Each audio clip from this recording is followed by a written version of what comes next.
Muy buenas a todos y todas y bienvenidos a una entrevista más de Consalud TV. Hoy tenemos con nosotros a Manuel Francos, epidemiólogo y portavoz de la Sociedad Española de Salud Pública y Administración Sanitaria, SESPAS, y también profesor de la Universidad de Alcalá de Henares y de la Universidad Johns Hopkins.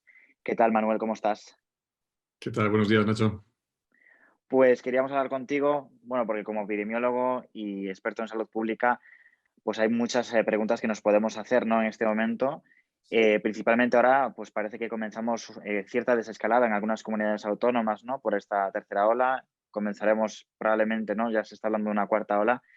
No sé de qué manera, pues estas distintas medidas que se han implantado, ¿no?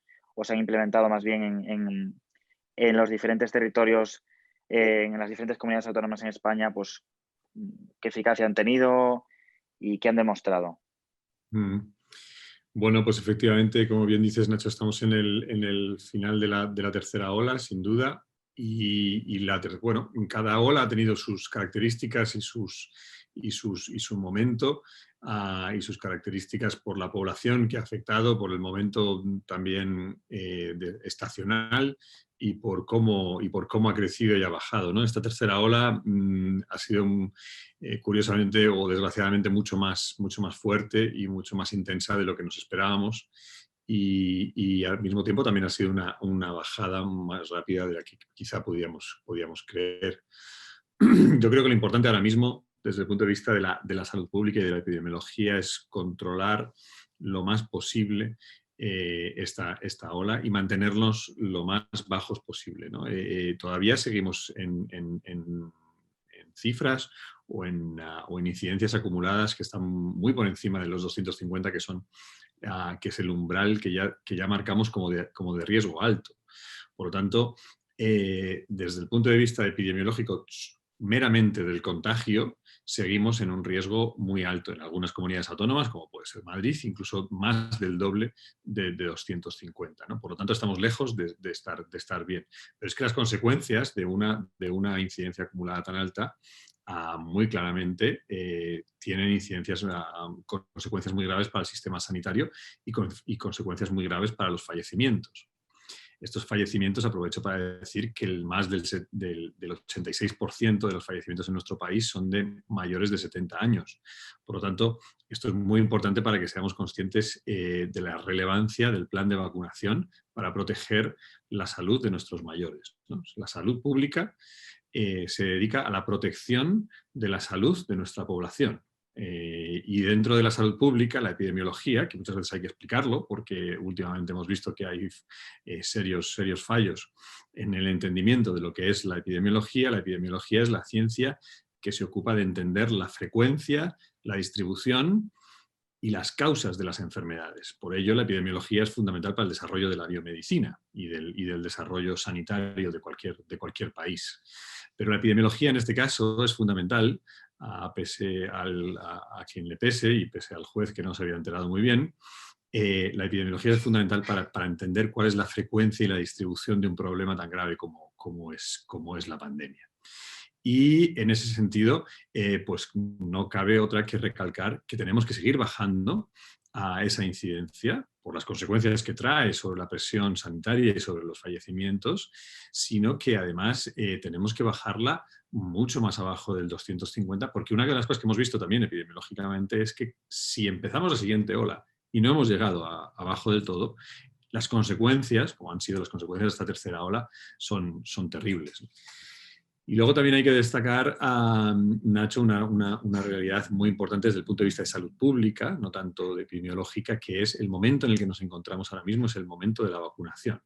Hemos tenido la suerte en Europa de poder organizarnos y colaborar para que la mayoría de los países de Europa empezamos entre el 27 y el 29 de diciembre, otros empezaron en enero, pero todos hemos empezado con un ritmo bajo, es verdad, pero hemos empezado este plan de vacunación, que es una de las batallas fundamentales de salud pública para ganarle, para controlar la epidemia, para controlar la pandemia. Entonces, ese momento del plan de vacunación es ahora, y lentamente vamos a ir vacunando más y más y más personas y teniendo más información epidemiológica de las consecuencias de esos planes de vacunación poblacionales. Y este es el momento de vacunar, porque vacunar quiere decir proteger la salud de nuestros ciudadanos y, sobre todo, repito, de nuestros mayores, que son los más afectados. Ujú. Respecto a esa vacunación, no sé si las nuevas variantes suponen una amenaza. Claro, son una amenaza y por suerte estamos viendo que muchas de las vacunas tienen una respuesta de eficacia menor, pero sí son suficientemente eficaces como para justificar el hecho de que se pongan. Y además, también tenemos que ser muy conscientes de que cuanto mayor y más amplio sea ese plan de vacunación, disminuimos el riesgo de que aumenten, de que aparezcan nuevas mutaciones. Por lo tanto, el virus muta en tanto y en cuanto esté, digamos, libremente circulando por nuestra población, por nosotros. Cuando lleguemos a un nivel de control y a un nivel de inmunización mayor, hay menos capacidad del virus de seguir dando vueltas y de seguir mutando. Por lo tanto, esto es un concepto fundamental de que la vacunación es una de las herramientas, no la fundamental, sino es una de las herramientas que tenemos para controlar la pandemia, pero también no solo porque evita los casos graves y los fallecimientos, sino porque también evita, por ejemplo, que haya más contagios y evita o evitará que haya más mutaciones o más cepas que desconocemos su patofisiología. Ujú. Porque además estas variantes que se están demostrando que son bastante más contagiosas, sí que es cierto que, bueno, pues pueden producir oleadas de contagios mucho más fuertes. No sé si vamos a tener que tomar medidas excepcionales que no se han tomado antes o servirán a las actuales. Bueno, por desgracia conocemos poco todavía de cómo se está comportando cómo se están comportando estas mutaciones a nivel poblacional. Y en ese sentido necesitamos más datos, más evidencia y más evaluación, algo que repito es muy importante, ¿no? En España, si algo se ha puesto en evidencia es que necesitamos reforzar la salud pública en España y necesitamos reforzar nuestros servicios epidemiológicos en España porque se han mostrado claramente insuficientes y lo han sido siempre, ¿no? La epidemiología y la salud pública son los grandes desconocidos dentro del desarrollo de la biomedicina, por desgracia. Y en ese sentido yo tengo la suerte de haberme formado en Alemania y en Estados Unidos y tener la experiencia de trabajar formarme y trabajar en Johns Hopkins, que es sin duda la escuela número uno en salud pública. Y lo que se ha demostrado es que tanto en España como en Europa en general, en términos de salud pública y en términos epidemiológicos, estamos todavía con unas estructuras muy estrechas y muy poco dotadas, tanto a nivel de conocimiento y de profesionales como de recursos. Y en ese sentido, creo que es fundamental destacar que en España seguimos sin tener una ley de salud pública, seguimos sin tener un Centro Nacional de Salud Pública y seguimos sin tener unas agencias centrales donde podamos mantener a lo que se dedica la epidemiología, que repito es a entender la frecuencia, la distribución y las causas de las enfermedades, y eso necesita de mucha información, de monitorización, de datos, de transparencia de los datos, de manejo de los datos, de desarrollo de ensayos clínicos, de estudios poblacionales. Muchos se han hecho y grandes avances se han hecho en España. Por ejemplo, el estudio de sero epidemiológico en España ha sido único y muy puntero, pero en otros sentidos, tanto en España como en otros países europeos o en Europa en general, seguimos estando muy deficitarios. Ujú, ujú. Se ha hablado también ahora en este momento, ¿no?, de esa fatiga pandémica cada vez más porque, bueno, es complicado bajar la incidencia, o sea, luego aplicar, ¿no?, esas restricciones y es, bueno, pues digamos, muy difícil ¿no?, de alguna manera esas restricciones sociales porque la gente está muy cansada. No sé qué nuevas estrategias se pueden seguir o cuál es el mensaje que hay que mandar a la ciudadanía. Claro. Bueno, este es un hecho fundamental, ¿no? Lo que dices, Nacho. O sea, llevamos un año de pandemia y es probable que nos quede mucho de pandemia. Por lo tanto, hay que ser muy consciente del agotamiento y del cansancio y la fatiga, como se le ha llamado, que tenemos todos a todos los niveles. Lo tenemos los investigadores, lo tenemos los sanitarios, lo tiene la población general, lo tienen los niños, lo tienen los mayores que no pueden ver a sus niños, lo tiene la gente que está trabajando a diario y que se siente expuesta.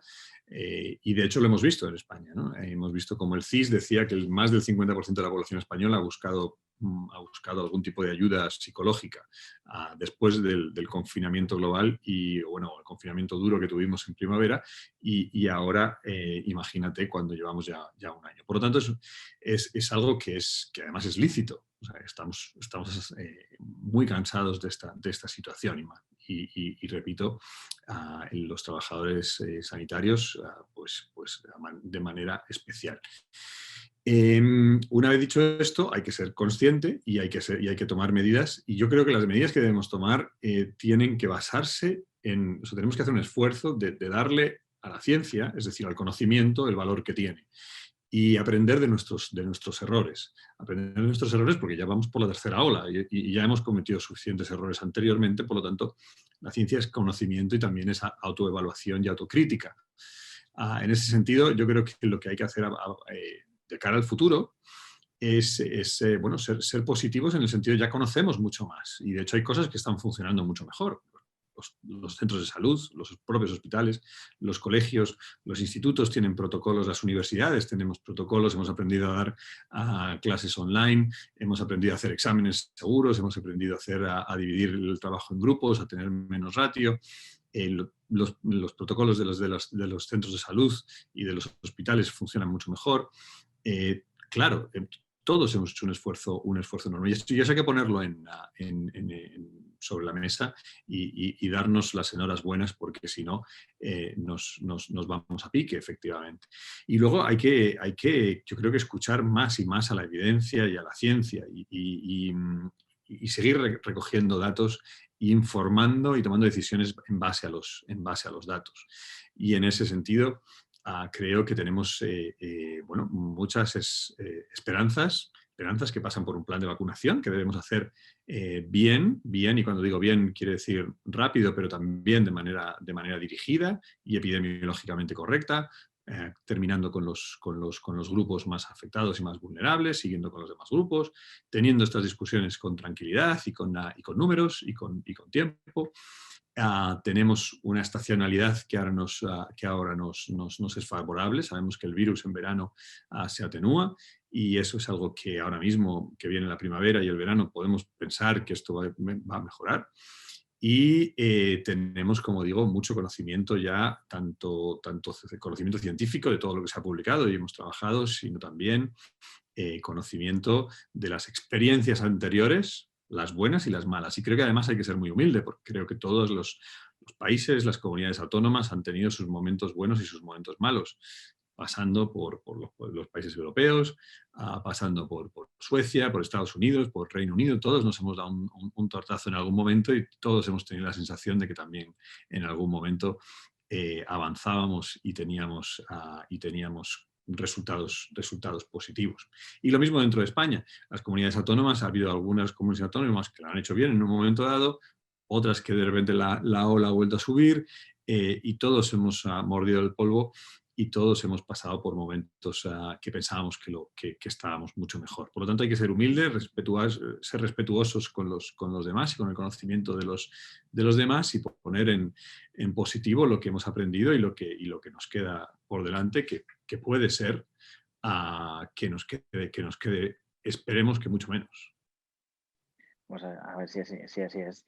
Ya como pregunta de cierre, ¿no? Saber cómo, de alguna manera, ¿no? Esta pandemia, ¿no? Y ha afectado con esas medidas que se han aplicado de manera muy distinta, pues a las grandes ciudades. Como experto en salud pública, en salud urbana, en desigualdades sociales, ¿cómo ha sido el impacto en estas ciudades como Madrid o Barcelona? Y si ha habido, pues, diferencias sociales, ¿no? En los barrios, entre los barrios más pobres y los barrios más ricos. Pues efectivamente, Nacho, una de las cosas que ha pasado con esta pandemia es que ha puesto, digamos, patas arriba y nos ha hecho dudar de los cimientos de nuestra organización social. Y eso en el término de las ciudades es terrible, ¿no? Porque nosotros nos hemos acostumbrado a decir que las ciudades son mejores o peores o son positivas para el desarrollo humano porque nos ofrecen buenos trabajos, porque nos ofrecen buenos lugares para formarnos, porque nos ofrecen lugares para divertirnos, porque nos ofrecen lugares donde el arte y la comunicación ocurren. Y todas esas facetas del ser humano, repito, trabajar, formarnos, ir a los colegios, ir a la universidad, ir a un instituto, ir a un máster o ir a un museo o ir a un teatro, resulta que hoy en día son las maneras en las que nos hemos contagiado. Por lo tanto, de repente, los cimientos de nuestra actividad y de nuestra actividad urbana, pasando por el transporte público, se han tambaleado. Se han tambaleado y nos está costando mucho crear una alternativa. Una alternativa al transporte público, una alternativa a ir todos a trabajar, porque nos han dicho, y es verdad, que necesitamos teletrabajar, necesitamos teleenseñar. Pero todo esto tiene un coste, y es el coste de que, primero, no lo habíamos hecho nunca, y dos, estamos más aislados que nunca. Aunque nos conecten las televisiones y las pantallas. Por lo tanto, los cimientos de lo que es una buena ciudad se nos han tambaleado. Y hemos visto además cómo ciudades muy importantes han sufrido graves consecuencias para el virus. Pero una de las cosas que también hemos visto, como tú bien decías, Nacho, es que el virus no ha atacado a todo el mundo por igual. El virus no es que entienda más de ricos y pobres o de personas trabajadoras esenciales o personas que somos menos esenciales. Es que el virus está más cercano a unas personas que a otras y hay personas que son más accesibles al virus, están más expuestas, como decimos en epidemiología. Y esa exposición mayor ha hecho que haya unas personas que tienen más, no solo más contagios, sino más consecuencias del contagio que otras. Y esas desigualdades las hemos visto dentro de las ciudades, como bien dices, Nacho, y que es algo que en gran parte de mi investigación me he dedicado desde hace 2 décadas, primero en Estados Unidos, y luego en Europa y luego en Madrid específicamente, es entender por qué unos barrios tienen mejor salud que otra. Y si unos barrios tienen mejor salud que otra, ¿qué tenemos que copiar de esos barrios que funcionan de manera más saludable? Y una vez más, la pandemia del coronavirus ha puesto de manifiesto cuáles son las maneras en las que nos organizamos socialmente. Y esto es algo que es fundamental que sepamos, que conozcamos. Y me parece interesantísimo cómo nos hemos enfrentado a este tema unos países y otros, ¿no? Estados Unidos, que es un país donde la desigualdad es enorme, tanto económica como por raza o por etnia, tiene muy claro estas desigualdades, las reconoce y ahora mismo tiene en su equipo de gobierno y en su administración, tiene personas muy válidas que entienden y trabajan estos temas. Y en España, que somos un país también muy desigual, por desgracia, no somos tan rápidos y tan capaces de entender esas desigualdades y de actuar en consecuencia. La ciencia lo que trata es de entender una realidad y de actuar en consecuencia para mejorar la situación en este caso, de salud de la ciudadanía. Y en ese sentido yo creo que en las ciudades tenemos una oportunidad para darnos cuenta y actuar en consecuencia, y para eso hace falta más ciencia, más conocimiento y que las decisiones que se tomen sean en consecuencia. Ujú, ujú. Viendo que hay que tener de alguna manera, poner la lupa también, ¿no? En qué manera se aplican las restricciones, en dónde, de qué forma pueden impactar, ¿no? Y a qué colectivos también se pone, ¿no? Esas Efectivamente, y eso medidas. además hay que ser también consciente de que una pandemia que nos ha sacudido durante un año ya tiene consecuencias no solo en la salud y en lo sanitario o en la salud pública, sino que está teniendo consecuencias económicas muy graves. Y la recesión económica en Europa es tremenda. Cuando ves los indicadores económicos en el Reino Unido o en España, vamos a pasar una recesión y una crisis económica terrible. Pero es que esa recesión económica tiene consecuencias sociales también. Y ya estamos viendo cómo la educación de nuestros hijos se está resintiendo, pero es que ese resentimiento de la educación no es igual para todos, es peor para unos que para otros. Y estamos viendo cómo estamos perdiendo esperanza de vida, que es un indicador fundamental de desarrollo de unas sociedades. Y esa pérdida de esperanza de vida no es igual para unos que para otros. Y estamos viendo como un país tan envejecido como España, estamos teniendo todavía menos nacimientos que antes. Y ya éramos un país con crecimiento, con crecimiento negativo.